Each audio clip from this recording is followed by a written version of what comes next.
à la ZLECAf. Le Burkina Faso que je représente est un pays qui a ratifié l'accord de la ZLECAf, qui a même déposé l'instrument de ratification auprès de la Commission de l'Union africaine.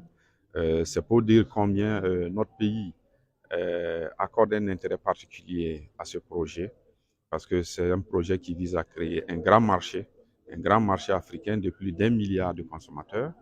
Et donc, de ce fait, il est important de réfléchir sur la résolution des difficultés qui vont permettre à nos entreprises, au secteur privé, de profiter au maximum du potentiel de ce grand marché-là.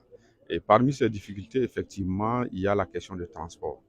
La question des transports, du fait qu'il y a pas mal d'obstacles entre les pays africains, d'un pays à l'autre, vous prenez d'est en ouest, du nord au sud. Et il est actuellement très difficile en Afrique de relier une capitale à une autre, même pour le mouvement des personnes, encore plus dur pour le mouvement des marchandises.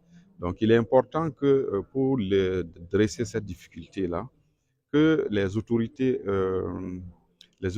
africaines, notamment le secrétaire général de la ZLECAf, puissent faire un plaidoyer auprès des institutions africaines, auprès des autorités africaines, pour qu'il y ait des initiatives dans le sens de renforcer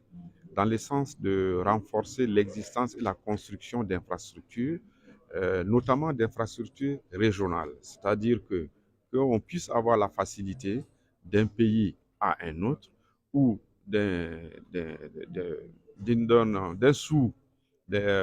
partie du continent à une autre partie, qu'on puisse avoir la possibilité de faire des déplacements assez plus aisés, de fluidifier le mouvement des marchandises et des biens.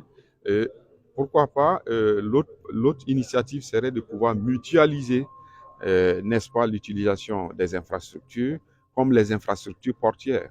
Ça va donner véritablement un coup de pouce à cette initiative de la ZLECAf, qui est une initiative porteuse et qui est bien entendu une initiative qui va booster le commerce intra-africain.